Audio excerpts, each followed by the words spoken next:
Satu, dua, tiga. Om Swastiastu. Baik, pada kesempatan kali ini kami akan mempresentasikan tentang infografis sejarah perkembangan komputer. Sebelum kami mempresentasikan, izinkan kami untuk memperkenalkan diri terlebih dahulu. Perkenalkan, nama saya Luhputu Sasmita Putri Suyasa, nomor absen 16.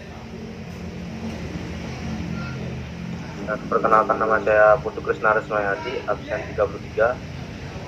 Perkenalkan, nama saya Michael Yomo Nicholas Theodora, absen 24.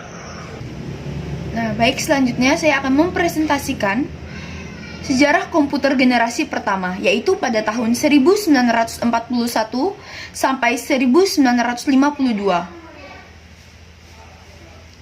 Komputer generasi pertama adalah memiliki ukuran yang lumayan besar, mengonsumsi listrik yang cukup banyak, memiliki kecepatan komputasi yang masih rendah, dan menggunakan kode mesin yang sangat rumit sehingga sulit dipahami, dan hanya menggunakan perangkat output dan input yang berupa printout.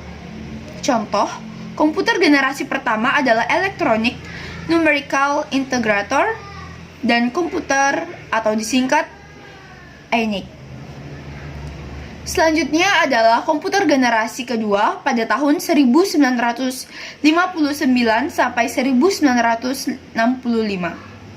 Komponen dasar untuk komputer generasi kedua adalah teknologi transistor, yaitu komputer generasi kedua mulai diciptakan pada tahun 1059. Transistor dinilai jauh lebih efisien apabila dibanding dengan tabung vakum pada komputer generasi pertama. Selanjutnya adalah komputer generasi ketiga yang akan dibacakan oleh teman saya. Dan komputer generasi ketiga, di generasi ini ditandai dengan munculnya alat yang bernama Integrated Circuit atau biasa disebut IC. Dan fungsi IC ini yaitu sama dengan resistor, yaitu untuk menekan panas yang dihasilkan oleh komputer. Dan juga fungsi IC ini untuk menggabungkan komponen-komponen kecil dalam komputer ke dalam satu chip, sehingga komputer di generasi ini ukurannya semakin kecil. Contoh komputer generasi ketiga adalah Apple II, IBM PC, dan Mac PC.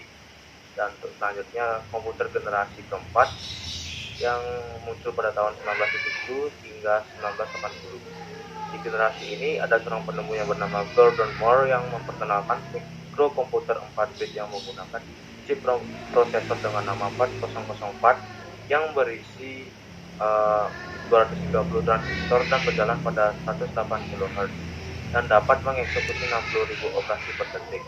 Dilanjutkan pada tahun 1972, Intel memperkenalkan mikrokomputer 8008 yang memproses 8 bit informasi pada satu waktu.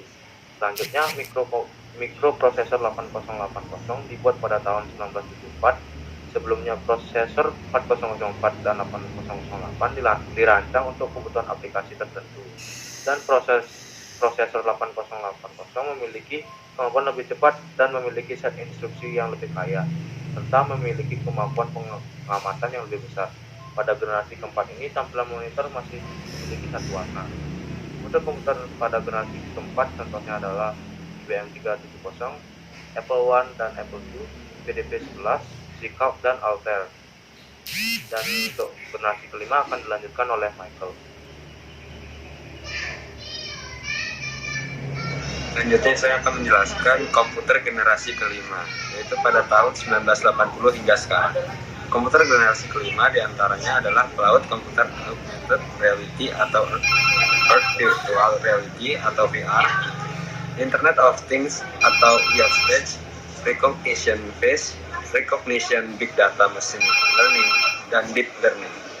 Komputer generasi kelima semakin handal dengan unit pemrosesan yang semakin bertambah banyak, di mana komputer generasi kelima mampu melakukan pemrosesan sebuah tugas secara paralel yang melibatkan lebih dari satu komputer input yang digunakan untuk berinteraksi dengan komputer juga sudah semakin beragam, mulai dari menggunakan keyboard, mouse, touchpad, hingga menggunakan inputan suara atau ucapan beberapa contoh komputer di generasi yang sudah sudah bisa kita gunakan adalah desktop, laptop, tablet, dan smartphone.